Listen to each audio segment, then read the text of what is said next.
안녕하세요. 김성길 목사와 함께하는 GTS 말씀 묵상 시간입니다.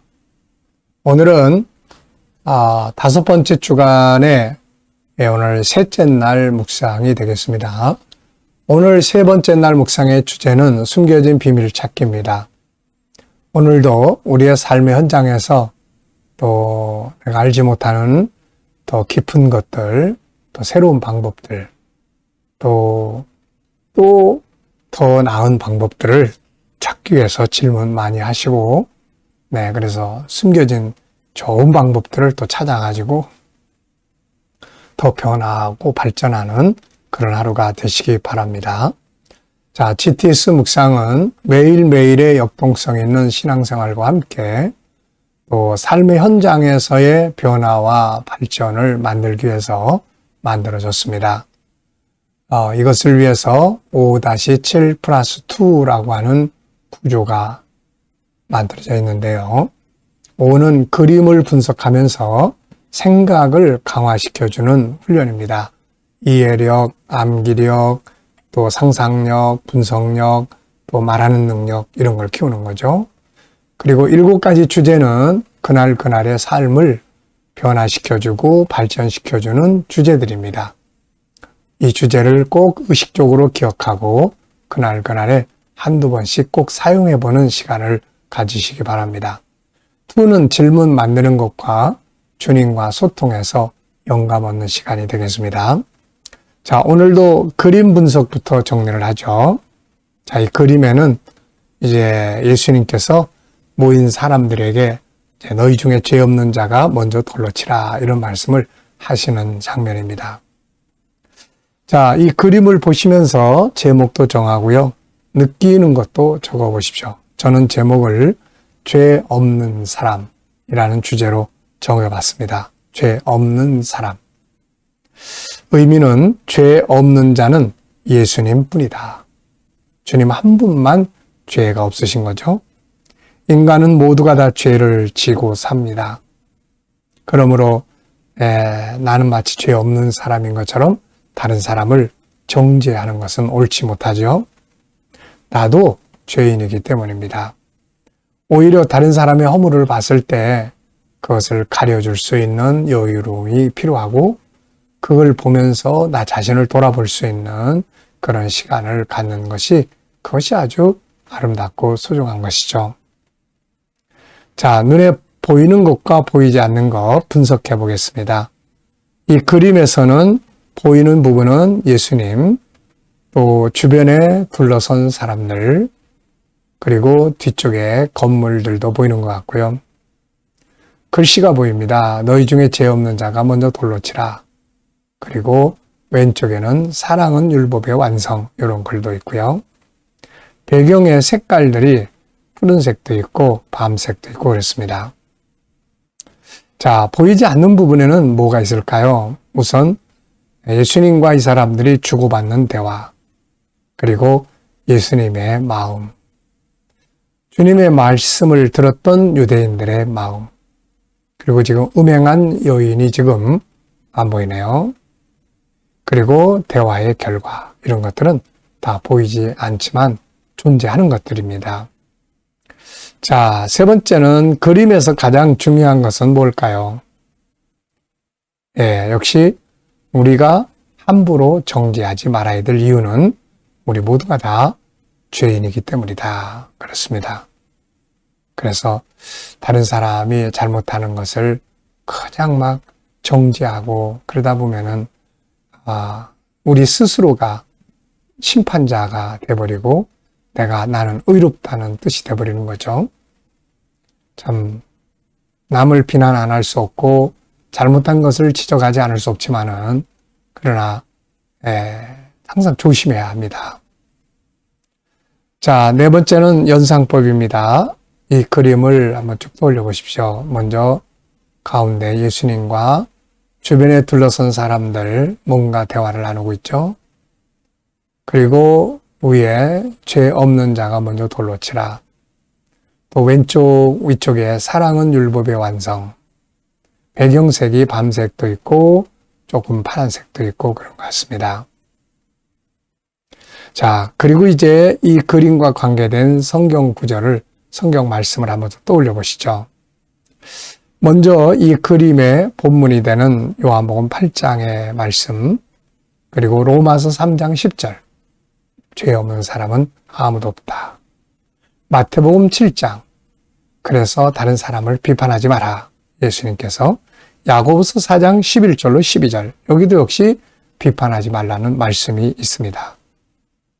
또 마태복음 6장의 주기도문을 가르치시고 나서 다른 사람의 잘못을 용서하면 하늘에 계신 너희 아버지께서도 너희 잘못을 용서하시리라고 하시는 말씀, 마태복음 18장에 70번씩 7번이라도 용서하라는 말씀이 나옵니다. 자, 우리 아이들은 또 이 그림을 보면서 수학 공식 한번 생각을 해보시죠. 더하기, 빼기, 분수, 또 도형, 사각형, 삼각형, 원, 네. 자, 그리고 또 규칙이라는 것도 있죠. 규칙. 죄를 지면 벌을 받는다. 규칙. 네. 선한 분은 예수님 한 분이다. 이게 다 규칙입니다. 자료와 그래프도 한번 생각해 보시고요. 측정, 네, 크기, 길이, 넓이 이런 거 비교해 보는 거죠. 자, 상상력 키우기입니다. 이 그림을 가운데 두시고요. 앞에는 어떤 그림을 그리면 좋을까요? 앞에는 저는 창세기 3장에 죄가 처음으로 들어올 때의 장면을 그려볼 것 같아요. 이때부터 죄는 인간의 속에서 죄를 짓게 하고 또 사람을 멸망으로 가게 만들잖아요. 자, 그리고 이제 마태복음 27장 다음 그림은 십자가. 우리가 죄를 다 가지고 살기 때문에 예수님께서 십자가에 죽으실 필요가 있었던 것이거든요. 자, 미래를 어떻게 살고 싶습니까? 그렇다면 지금 무엇을 해야 할까요? 오늘도 또 미래 비전을 한번 생각해 보시고 지나가시기 바랍니다. 자, 오늘 본문 말씀 또 생각해 보겠습니다. 읽어보죠. 서기관들과 바리새인들이 음행 중에 잡힌 여자를 끌고 와서 가운데 세우고 예수께 말하되 선생이여, 이 여자가 간음하다가 현장에서 잡혔나이다. 모세는 율법에 이러한 여자를 돌로 치라 명하였거니와 선생은 어떻게 말하겠나이까? 그들이 이렇게 말하면 고발할 조건을 얻고자 하여 예수를 시험함이라. 예수께서 몸을 굽히사 손가락으로 땅에 쓰시니 그들이 묻기를 맞이 아니하느니라. 이에 일어나 이르시되 너희 중에 죄 없는 자가 먼저 돌로 치라 하시고 다시 몸을 굽혀 손가락으로 땅에 쓰시니 그들이 이 말씀을 듣고 양심의 가책을 느껴 어른으로 시작하여 젊은이까지 하나씩 나가고 오직 예수와 그 가운데 섰는 여자만 남았더라.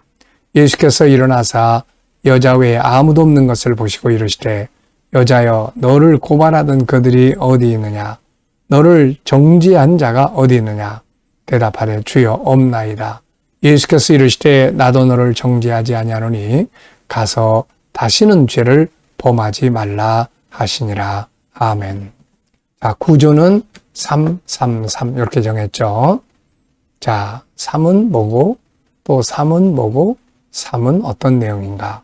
한 번쯤 기억해 보면 암기하기가 훨씬 좋습니다. 자, 감사한 것 적어보겠습니다. 어제 하루를 어떻게 보내셨나요? 평범한 것, 또 일상적인 것, 또 어려운 일, 다양하게 부딪히겠지만 그 속에서 감사한 것 한번 생각을 해보시기 바랍니다. 오늘 하루를 또 시작하면서 감사하고 싶은 것들이 무엇인지 적어보시고요. 미래를 생각하시면서 또 감사할 일들 적어보시기 바랍니다. 자, 1번. 본문을 보면서 느끼는 것은 뭔가요? 네, 저는 죄 없는 자는 한 사람도 없다. 그리고 양심이 살아있어야 된다. 그래도 이 여인에게 돌을 들고 치려고 하는 자들은 양심이 그래도 가책을 받아요. 살아있습니다. 자기들의 잘못을 돌아보고 하나씩 돌려고 가버린 거죠. 근데 여기서 양심 없는 사람, 마음이 죽어버린 사람들이 있습니다. 무슨 소리 하는 거야? 저런 여자는 죽여야 돼. 그리고서는 돌로 치는 사람들도 있을 수 있는데 지금 이 사람들은 그래도 그 양심이 살아있는 사람들이에요. 이게 아름다운 거죠. 우리가 죄를 안 지을 수는 없지만 다른 사람을 함부로 정죄하지 않으려고 하는 자세, 아유 나도 죄인인데 뭐 자기를 돌아볼 줄 아는 자세, 그리고 자기 죄를 깨닫고 이걸 보면서 아유 그래 사람은 다 그렇지 모르고 자기의 죄를 깨달을 수 있는 양심 있는 사람들, 이게 아름다운 겁니다. 사람이 죄를 안 지을 수는 없지만 이런 모습을 갖는 것은 참 중요한 것이죠. 자기는 더 나쁜 일들을 행하면서 사람들을 정죄하고 막 자기는 의로운 것처럼 죄 지은 사람을 막 밀어붙이고 그런 거 보면 참 안타까울 때가 많죠. 이 사람들은 그래도 자기가 죄인이라는 걸 생각을 하고 그리고 양심의 가책을 받고 도를 다 버리고 돌아갔습니다. 자, 두 번째입니다. 유대 지도자들이 예수님께 물은 이유는 뭘까요? 이 사람들은 참 정말 이 문제에 대해서 답을 얻고 싶어서라기보다는 모세의 율법을 이 사람들은 강조하기 때문에 모세의 율법과 반대되는 그런 대답을 하거나 그러면 고발을 할 작정으로 지금 예수님께 이 사건을 물은 겁니다. 참 이게 음흉한 마음이죠. 그랬더니 예수님께서는 전혀 모세는 말했지만 나는 이렇게 말한다 이게 아니고 인간의 근본적인 문제를 꺼내서 그들을 생각하게 한 거죠. 죄 없는 자는 먼저 돌로 치라. 정말 멋진 대답이죠. 시험거리를 찾기 위해서 예수님을 시험하기 위해서 와서 물은 거죠. 이런 태도는 올바르지 못합니다. 자, 세 번째입니다. 예수님은 그들에게 무엇을 말씀하셨나요? 죄 없는 자가 돌로 치라. 이것은 인간의 마음을 잘 아시는 것이기 때문에 이런 말씀을 하신 거예요. 이 여인을 주님이 긍휼히 여기고 살려보낸 것도 그 여인의 아픈 마음, 본능을 잘 아시기 때문에 그런 거고, 죄 없는 자는 돌로 쳐라 하는 것도 그들의 죄성을 잘 아시기 때문에 이런 말씀을 하신 거죠. 결국 예수님은 그 여인에게 어떻게 하셨나요? 이유는 뭔가요? 예수님은 그 여인을 정죄하지 않았습니다. 나도 너를 정죄하지 않겠다. 가서 다시는 죄를 범하지 말라. 예수님은 겉에 나타난 그 여인의 죄를 책망하시기보다는 그렇게 될 때까지 아픈 상처를 가지고 있는 그 마음의 상처를 보시고 긍휼히 여기신 거죠. 그리고 그 밑에 더 깊은 곳에 있는 이 여인의 본능에 다시 기회를 주신 겁니다. 네 마음에 원하는 소원대로 너도 행복하게 살아봐라. 다시 죄 범하지 말고. 그래서 보내신 거예요.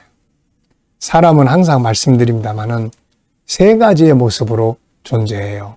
하나는 맨 속에 인간의 본능이 있어요. 5-14. 나도 존귀하게 인정받고 싶고 나도 잘해보고 싶고 이렇게 5-14를 살고 싶은 본능이 있습니다. 근데 여러 가지 환경 때문에 이게 잘 안 돼요. 그래서 속상해 죽겠다. 속이 상합니다. 마음에 병이 생겨요. 이게 겉으로 나타납니다. 분노로도 나타나고 무기력으로도 나타나고 대인 기피로도 나타나고 다양하게 나타나는 거죠. 그래서 우리가 사람을 대할 때는 항상 겉에 나타난 모습보다는 그 속에 아파하는 마음, 더 밑에 있는 그 사람의 본능, 원하는 것이 뭔지 이거를 보고 듣고 그걸 도와줄 수가 있어야 합니다. 자, 이 시간에는 5번째 질문 만들기입니다. 자, 질문이 없으면 변화와 발전이 없죠. 그래서 우리가 항상 좋은 질문 많이 만들기 위해서 노력해야 합니다. 자, 질문을 만들 때는 왜, 무엇을, 어떻게, 만약 이런 용어들을 사용하면 좋은 질문이 탄생을 합니다. 자, 오늘은 4절로 5절에서 질문을 만들어 보겠는데요. 4절, 5절 읽어보겠습니다. 예수께 말하되 선생이여 이 여자가 간음하다가 현장에서 잡혔나이다. 모세는 율법에 이러한 여자를 돌로 치라 명하였거니와 선생은 어떻게 말하겠나이까. 자, 이 사람들이 정말 모세의 법대로 이 여자를 하려고 하다 보니까, 돌로 치려고 하다 보니까 너무 불쌍하고, 그래서 야, 또 이거 다른 방법 없을까 이거? 그리고 와서 예수님께 물었다면은 참 얼마나 좋았을까요? 그런데 이들은 6절에 나와 있는 것처럼 고발하기 위해서 지금 모세의 법을 중요하게 여기던 사회에서 모세의 법을 예수님이 부정해버리면 이제 이 사람 예수님을 고발하려고 이런 질문을 함정 질문이라고 하고요. 그리고 아주 나쁜 질문입니다. 이게. 우리가 이런 질문을 하면 안 되겠죠. 자, 두 번째는 업무나 공부에 대해서 개인 질문 만드는 건데요. 자, 업무에 대해서 질문 만들어 보겠습니다. 저는 업무를 잘하기 위해서 필요한 게 뭔가? 제가 늘 말씀드린다마는 저는 4가지를 항상 생각을 해요. 일단은 업무를 잘하기 위해서는 열정이 있어야 된다.